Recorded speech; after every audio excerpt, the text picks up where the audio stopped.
Nah, strategi penanganan korupsinya seperti apa? Jadi kalau sudah itu menjadi kasus, urusannya udah jadi ranah hukum.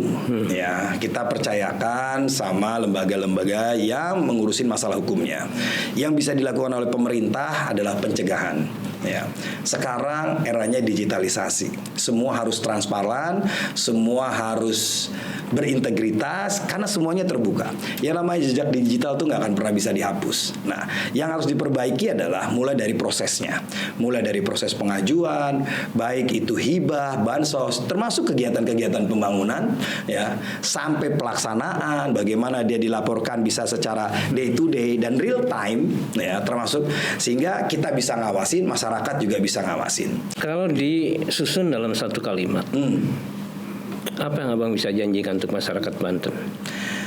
Kalau masyarakat memberikan amanahnya kepada saya, insya Allah saya aman dalam amanah, kaya dalam karya, bukti dalam janji. Jadi mudah-mudahan kita bisa sama-sama membangun Banten yang lebih baik, yang lebih maju untuk kesejahteraan semuanya.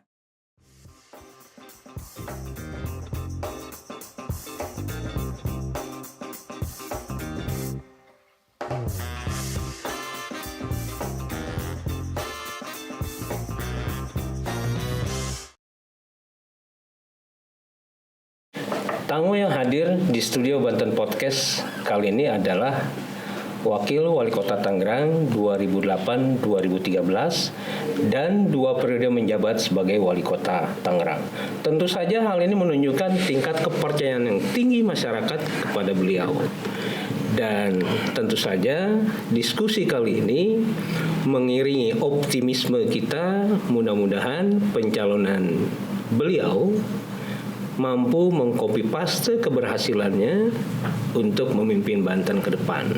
Bang Arif, siap. apa kabar? Alhamdulillah, Kang Ihsan. Waalaikumsalam warahmatullahi wabarakatuh. Nah, Bang, biar sahabat Banten Podcast mengenal lebih dekat, mungkin Abang bisa cerita dulu nih masa kecil Abang, pendidikan, dan keluarga.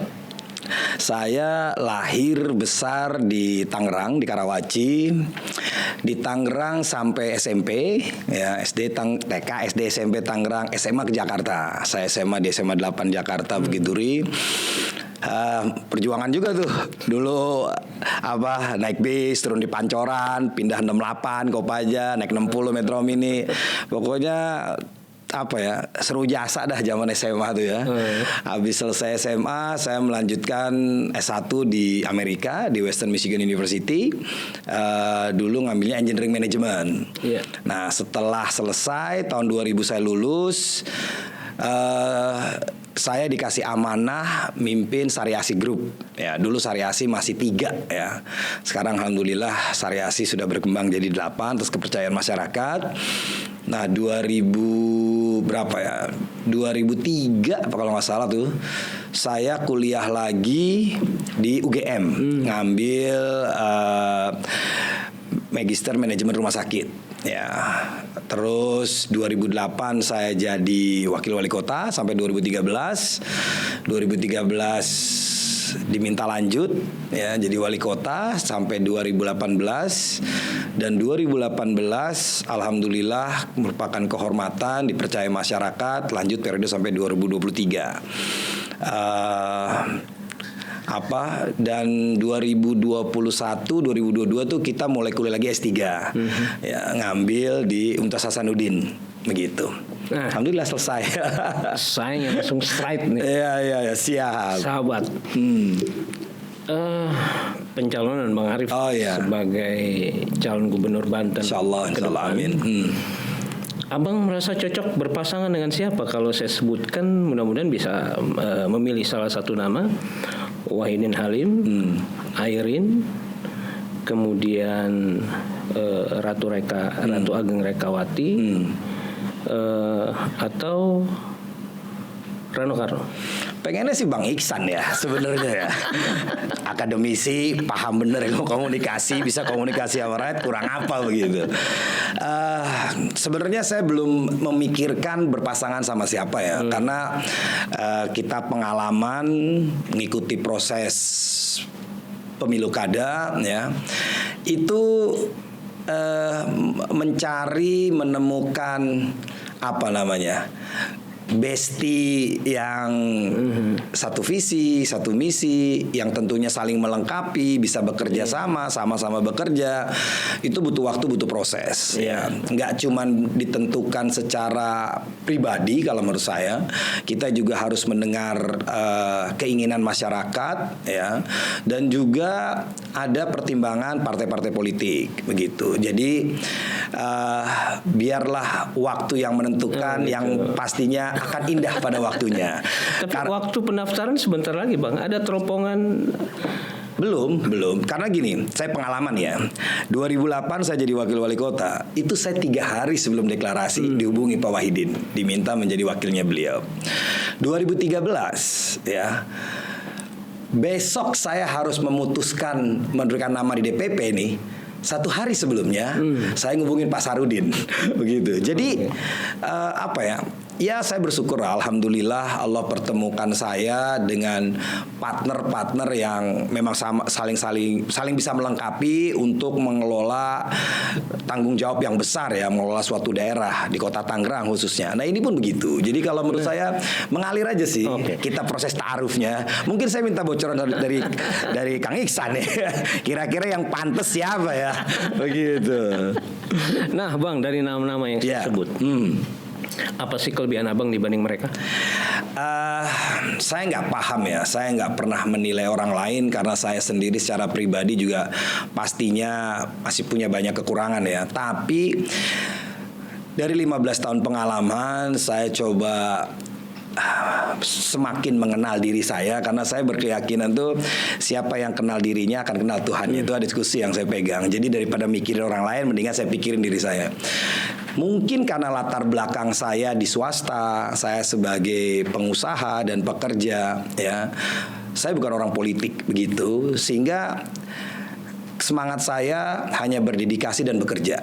Itu yang membuat banyak perubahan di Kota Tangerang karena nggak terlalu banyak keinginan kepentingan politik, baik pribadi maupun kelompok ya. Dan alhamdulillah saya nggak merasa berkarir juga ya, karena memang setelah saya selesai di tanggal 26 Desember pengennya selesai aja begitu ya, tapi dari sebelumnya tuh wah banyak gambar dan seterusnya dan sebagainya. Saya juga bahkan di Tangerang saya turunin gambarnya, udahlah jangan buang-buang duit, saya bilang begitu, yang lain aja sok mangga. Saya tuh baru mutusin nyalon itu baru 2 minggu yang lalu ya. Itu mungkin ada di Instagram saya ya.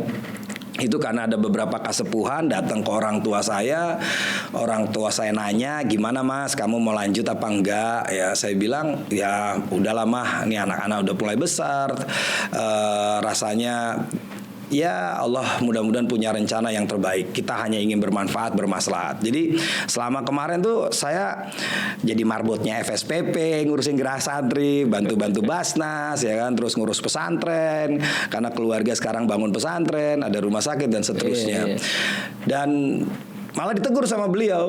Ya beliau bilang udah istihoro dulu, jangan begitu. Karena ini ada cita-cita dan harapan keinginan masyarakat yang ingin membawa kebaikan dan itu jadi amal soleh. Ya. Jadi semangat Bang Arief untuk mencalonkan diri sebagai pemimpin nomor 1 di Banten ini passion atau sebuah tanggung jawab yang ingin? Sebuah dedikasi sih. Karena saya merasa Banten ini juga telah banyak memberikan banyak hal buat saya ya, perjalanan kehidupan dari kecil sampai besar, terus juga usaha saya di sini sekarang hampir 3.000 karyawan di Saryasi Group itu yang ya kita sama-sama berteduh dan membangun ini semua untuk kemaslahatan. Jadi dedikasi sih kalau saya bisa mengatakan itu. Jadi saya ingin menyumbangkan tenaga, pikiran, energi semuanya ya kita niatkan wakafkan diri buat Provinsi Banten. Ketika dianggap berhasil memimpin Kota Tangerang. Amin insyaallah. Tentu saja kompleksitasnya berbeda pasti dengan Banten. Iya. Nah, pandangan Bang Arief, Banten itu seperti apa? Ya apa ya? Saya tinggal di Tangerang nggak ngerasa jadi warga Banten sih jujur begitu ya. Karena yang kelihatan itu 24 tahun Banten berdiri ya seolah-olah Bahkan sering kalau kita diskusi tuh, nih kok Pemprov, bukan Banten ya, Pemprov Banten tuh udah kayak kabupaten kota ke-9 gitu. Karena yang dibutuhkan sama Banten itu kan koordinasi, komunikasi, kita punya kewenangan ya, yang sebenarnya dibatasi sama undang-undang. Contoh misalnya, kewenangan daerah kabupaten kota kan cuma sampai sekolah sampai SMP. SMA ini kan kewenangannya provinsi. Tapi kita nggak pernah diajak ngobrol gimana rakyat kita bisa menyelesaikan 12 tahun, misalnya lama belajar begitu. Jadi kelemahan mendasar Banten 6 tahun kebelakang apa? Iya. Komunikasi dan koordinasi kalau menurut saya. Dan bahwa Banten itu 8 kabupaten kota. Jadi pemerintah provinsi harusnya bisa mendriven semua potensi yang ada, bisa menyelesaikan semua permasalahan yang ada agar Banten ini bisa lebih maju berkembang. Ya sekarang kan tersegmented ya. Seolah-olah Banten tuh ada Banten Utara, Banten Selatan, Banten Timur, Banten Barat begitu. Harusnya semuanya berpikiran ya kita ini Banten. Saya pengalaman begini. Jadi Abang mengamini bahwa Banten 6 tahun ke belakang ini bisa dibilang gagal ya? Nggak bisa dibilang gagal. Semuanya sudah mencoba, ya semuanya sudah berusaha. Kita juga harus apresiasi effortnya. Hanya saja tantangan ke depan tuh lebih berat. Artinya karena tantangan lebih berat, kita harus kerja lebih keras dan kerja lebih kompak. Sama halnya dengan saya ditanya, wah Pak, kalau Bapak nyalon, Bapak siap nggak nih lawan si Fulan misalnya gitu. Saya bilang, loh saya masuk dalam konstelasi pemilu kada ini nggak mau cari musuh. Saya bilang, buat saya satu musuh kebanyakan, 1000 teman kurang. Banten ini membutuhkan semua, sekali lagi semua potensi yang ada disatukan sehingga menjadi kekuatan. Bayangkan loh Banten. Tapi di Pulau Jawa ini kan ya kita bisa ngelihat bandingkan dengan Jawa Barat, Jawa Tengah, Jawa Timur. Kayaknya harusnya kita samping Jakarta bisa lebih memberikan lompatan lebih baik begitu. Tapi adalah kompetitor yang dianggap berat dalam kompetisi ke depan. Pengalaman saya dalam proses pemilu kada, kompetitor itu sebenarnya rakyat itu sendiri. Ya, bagaimana kita meyakinkan rakyat bahwa program-program yang kita tawarkan, cita-cita yang ingin kita wujudkan, reasonable buat mereka dan mereka menjadi bagian part of it, begitu ya. Bang, Banten ini prevalensi stunting masih tinggi. Ya. Tingkat pengangguran tinggi, kemudian kemiskinan juga tinggi, terutama di daerah Lebak dan Pandeglang. Kemudian juga 2 kali survei tentang persoalan kebahagiaan masih dianggap tidak bahagia. Dan kemudian juga daya inovasi, kreativitasnya juga masih rendah, terutama pada persoalan birokrasi. Nah, strategi jitu apa yang Bang Arief akan terapkan? Ya, kalau saya diberikan amanah, ya tentu untuk menyelesaikan semua permasalahan tidak seperti membalikan tangan. Pastinya butuh proses. Ya, yang pertama adalah kita mulai dari internal. Ya, kita ini kan punya mesin politik pemerintah Provinsi Banten. Nah, pertama kita benahi dulu pemerintah Provinsi Banten, gimana mereka bisa bekerja efektif, efisien dengan sumber daya yang terbatas. Ya, karena itu yang saya lakukan juga di Kota Tangerang. Sehingga kalau itu dibenahi, bangun smart government, ya tinggal replikasi aja, semua aplikasinya udah ada, tinggal jalan. Nah, ini kita dorong birokrasi ini sebagai mesin politik yang mampu meningkatkan pertumbuhan ekonomi, peningkatan kesejahteraan dan seterusnya dan sebagainya. Kenapa? Karena pemerintah ini sudah terstruktur sampai ke tingkat desa dan kelurahan.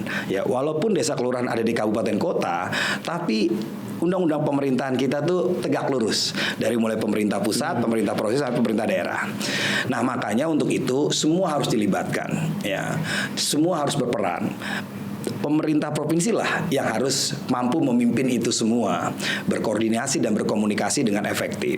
Masalah misalnya pengangguran. Ya, di Kota Tangerang sama, padahal banyak industri. Industri sendiri banyak yang pindah misalnya ke Jawa Barat, ke Jawa Tengah karena tawaran lahan lebih murah, UMK juga lebih rendah.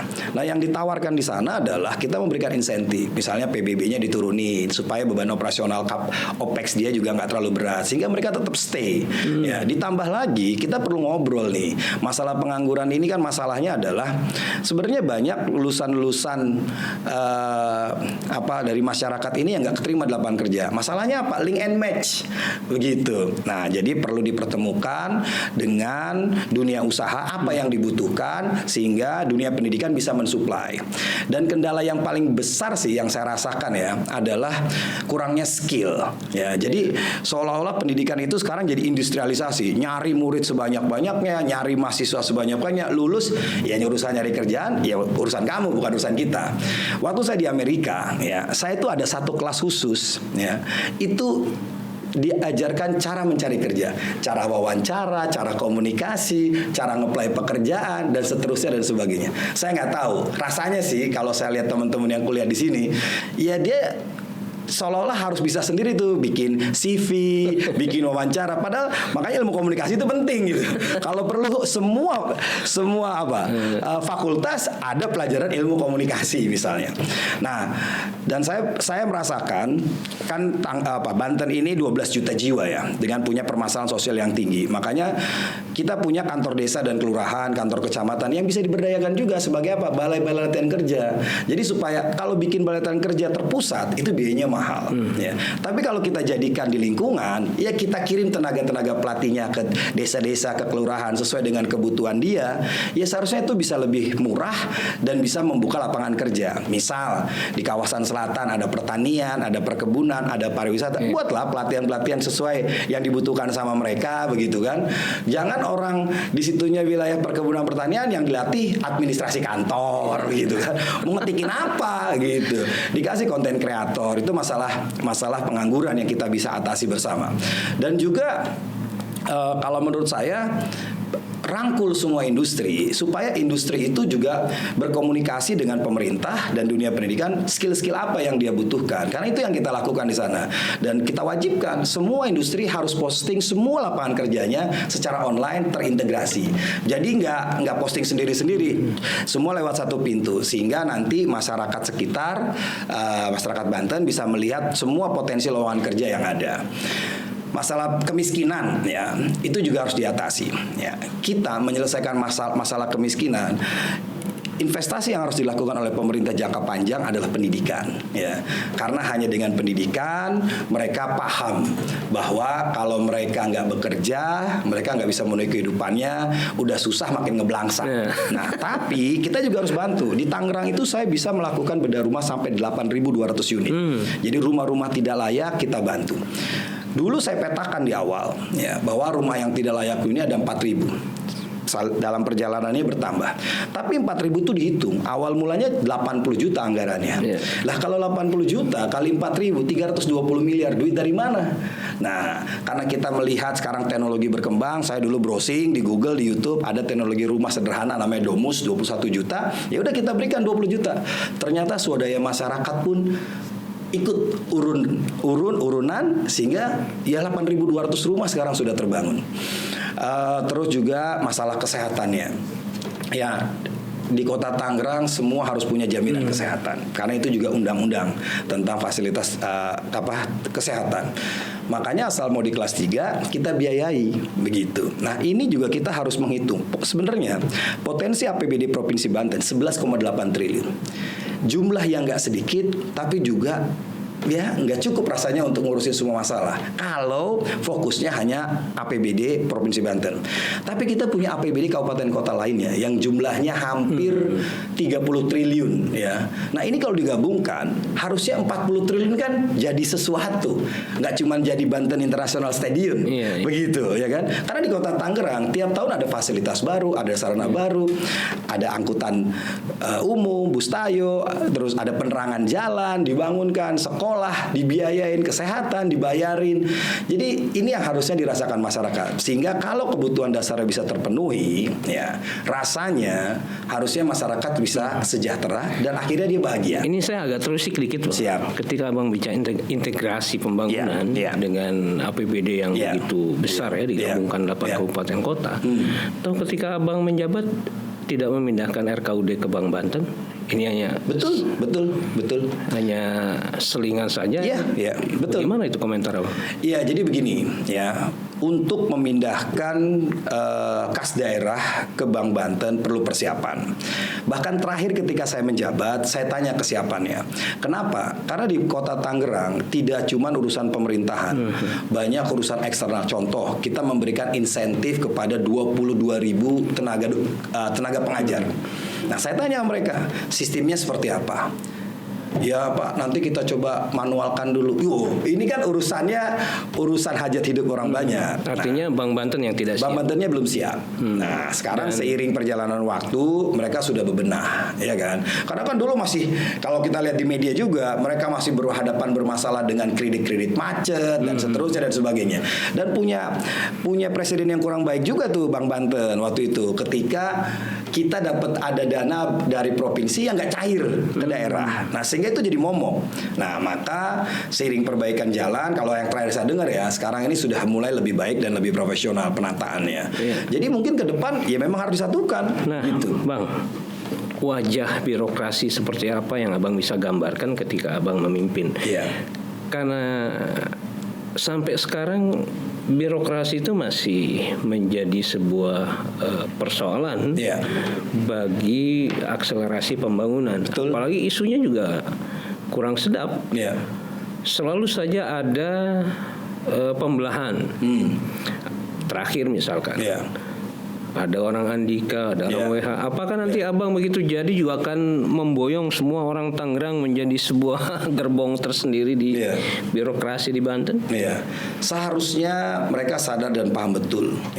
Yang ada hanyalah orang Pemprov Banten. Jadi sebagai seorang pemimpin, saya punya prinsip dalam kepemimpinan itu Ingmadio Mangunkarso, Ingarso Sengtulodo, Tuturi Handayani. Artinya bagaimana di depan bisa jadi contoh, di tengah-tengah bisa menggerakkan, di belakang bisa mendorong. Nah, birokrasi itu pengalaman saya juga sama. Dulu kan zamannya Pak Wahidin jadi wali kota. Habis itu bertransformasi menjadi saya. Itu nggak serta-merta orang itu percaya, trust dengan mudahnya. Nah, kita semangatnya profesionalitas. Karena memang background saya sebagai profesional, ya kan. Yang saya benahi kesejahteraannya. Dulu tidak ada lagi pegawai-pegawai di kelurahan, di kecamatan yang digaji sama lurah sama camat. Kan kalau tenaga honorer kan, ya bayangin dulu cuma digaji 600.000, 800.000. Padahal di satu sisi UMR di Tangerang udah 4 juta. Semuanya kita standarisasi kesejahteraannya. Supaya apa? Nggak ada lagi yang ngobjek. Kalau KTP gratis ya gratis. Kalau surat pengantar gratis ya gratis. Begitu. Itu kita benahin. Mudah-mudahan di Banten juga bisa kita lakukan demikian. Tapi kan kita harus benar-benar gelar nih anggaran ini strukturnya seperti apa, ya. Terus juga ditambah lagi kita selesaikan urusan kesejahteraan birokrasi, kita sampaikan visi misi kita, tujuan kita, karena bagaimanapun juga ketika kita menjabat kita nih bayar oleh rakyat. Jangan sampai kita nggak berfaedah kepada masyarakat kita yang sudah menggaji kita, membiayai kita, termasuk anak istri kita. Nah, untuk itu perlu diselaraskan, ya. Dan saya selama saya menjabat misalnya di Kota Tangerang saya nggak ngelihat kepentingan, saya nggak pernah minta duit dari jabatan mereka, saya nggak pernah minta proyek dari jabatan mereka, ya. Saya profesional aja, boleh ditanya, gitu ya. Nah, inilah semangat ini yang saya pengen bawa, ya. Pegawai itu jangan dibebani untuk kepentingan pribadi dan kelompok. Beban birokrasi itu hanya satu, bagaimana memajukan dan mesejahterakan masyarakatnya. Selesai, simple as that. Nah, keren. Itu emang nggak mudah, emang nggak mudah, ya. Tapi kan sekarang pertanyaannya, kenapa ada privilege itu? Ya karena itu tadi gerbong, mungkin ya saya nggak tahu ya. Karena gerbong ini punya kepentingan kekuasaan. Ya, sedangkan saya doanya dari dulu cuma mohon kekuasaan yang menolong, Al-Isra 80. Jadi makanya kalau menurut saya mudah-mudahan pengalaman saya bergabung di pemerintah Kota Tangerang 2008, usia saya 31. Itu kepala dinas. Kalau ke rumah mertua saya, orang tua saya manggilnya Om. Nah, sekarang dia jadi bawahan saya, mohon maaf ya. Tapi saya berlakukan secara profesional dan saya tunjukkan itu. Sehingga ketika saya usia 36 tahun, ya, saya dipercaya masyarakat dan mereka membantu. Saya merasanya gitu. Yang saya rasakan secara pribadi, alhamdulillah Allah jadikan birokrat itu kayak orang-orang ansor gitu, yang menyambut kedatangan Rasulullah untuk sama-sama membangun sebuah negeri yang madani. Dan itu juga yang saya harapkan. Dan itu nggak mudah, ya. Tapi bukan berarti tidak bisa dilakukan. Bagaimana dengan strategi penanganan kasus korupsi yang kelihatannya sampai saat ini juga masih banyak yang berlarut seperti kasus itu Ranca Gede, kemudian korupsi dana hibah. Pesantren yang juga tidak tuntas, gitu. Nah, strategi penanganan korupsinya seperti apa? Jadi kalau sudah itu menjadi kasus, urusannya udah jadi ranah hukum. Ya, kita percayakan sama lembaga-lembaga yang mengurusin masalah hukumnya. Yang bisa dilakukan oleh pemerintah adalah pencegahan. Ya, sekarang eranya digitalisasi. Semua harus transparan, semua harus berintegritas karena semuanya terbuka.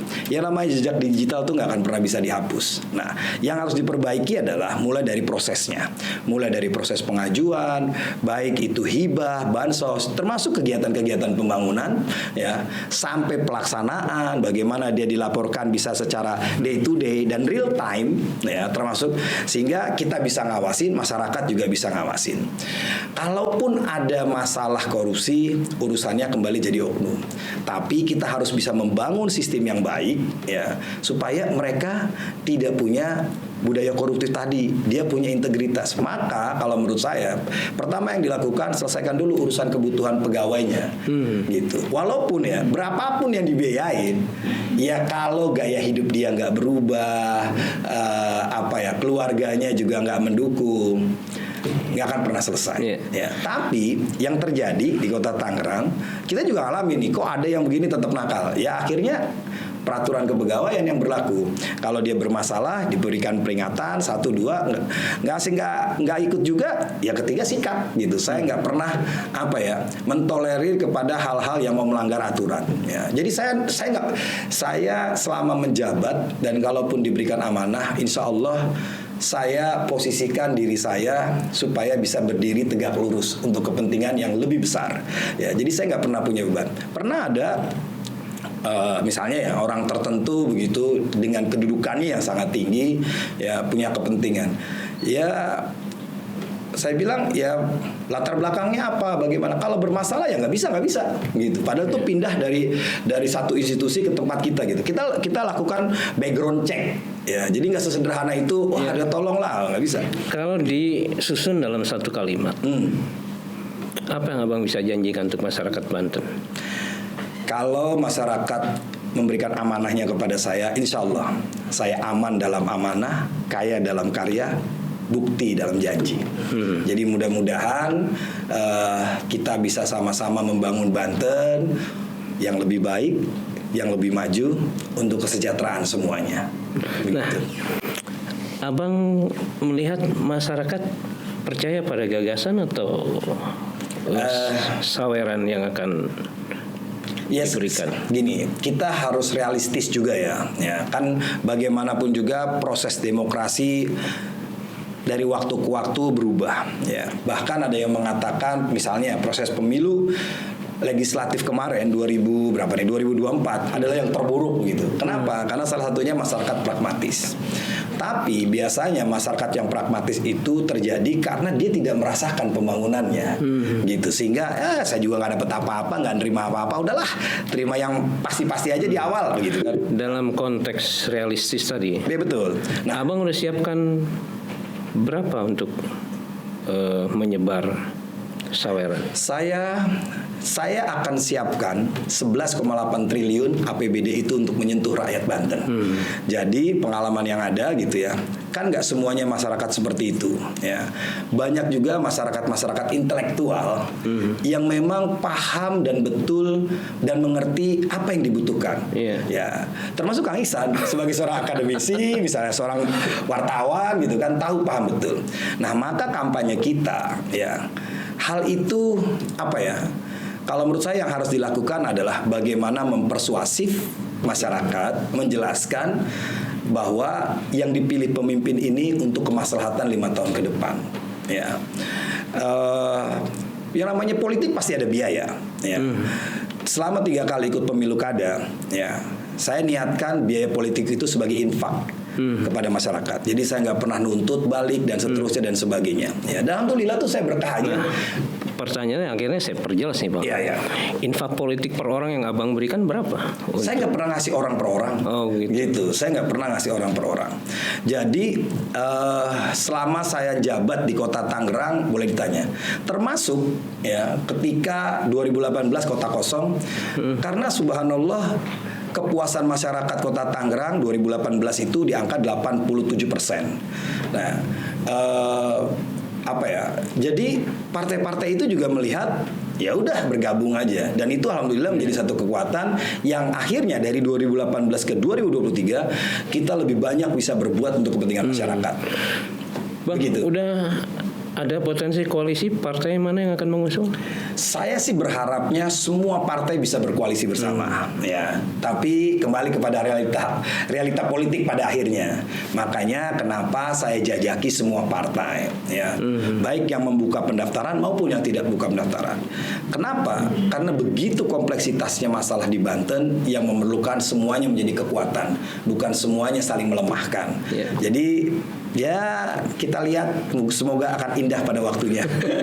Abang diminta mahar berapa oleh parpol? Nggak ada yang minta mahar sejauh ini ya. Sejauh ini nggak ada yang minta mahar. Mereka masih menanyakan visi dan misi, terus bagaimana bisa memberikan kontribusi terbaiknya buat Provinsi Banten.